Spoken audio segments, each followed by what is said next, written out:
movie. I've watched the trailers, and so from the trailers you can already see a little bit about what the movie's going to be about what types of creatures and dinosaurs are going to be showing up.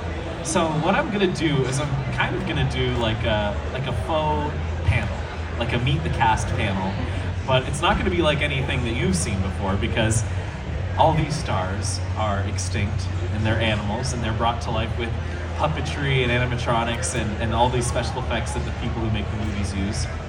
But what I'm going to show you are some fossils, both replicas and real, of some of these dinosaurs here today to kind of teach you a little bit about them, show you a little bit about how they differ from the depictions in the movies, because it's not a one-to-one recreation. They do take some Hollywood liberties with it, and I'm just going to show you a little bit of it. And what I'd like to do is I think I'm going to bring some of them actually out into the crowd and just show them to you up close. So yeah, I'm just going to get started right away. The most famous dinosaur to ever appear in the Jurassic Park, Jurassic World series is, of course, the T-Rex, who we all know and love. The T-Rex, if you're in a Jurassic Park movie, we all know the way to stay safe from the T-Rex, right? How do you make sure it doesn't get you? Did you say?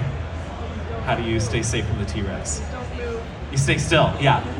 Because, of course, in the very first movie in Jurassic Park, Dr. Grant says, "Don't move, you can't see us if we don't move."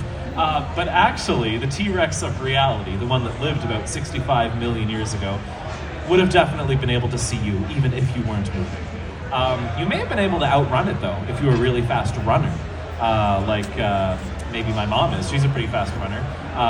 But the very fast runners, like Usain Bolt perhaps, could outrun a T-Rex. A fully grown one actually wasn't that much of a chaser, not much of a runner. So what I have here in this hand is a replica of a tooth from a Tyrannosaurus Rex. It's basically the tip of the tooth, or the crown. So just like us, dinosaurs sort of had something like a crown and a root to the teeth. If this had both crown and root, it would go on for about maybe until the length of a banana.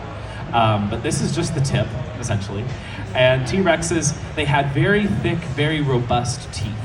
And what scientists think they used them for is that they were used for capturing prey, of course, used for scavenging meat as well, both hunting and scavenging. And they were so robust and the jaws were so strong that they probably just ate the bone and flesh whole. They ate everything that was in front of them, didn't worry about just shaving the meat off like maybe some of the other carnivorous dinosaurs might have done. They just ate the whole thing. And indeed, when people find fossilized poop, essentially from T-Rex, they find little pieces of bone in it. And I have another thing here, which is much more fragile. This is a real fossil tooth from a tyrannosaur. Maybe not Tyrannosaurus Rex per se, but something very, very, very much like the T-Rex. This is a real fossilized tooth that comes from Montana, and it too is just the crown of the tooth. So the full-length one might have gone on a bit longer.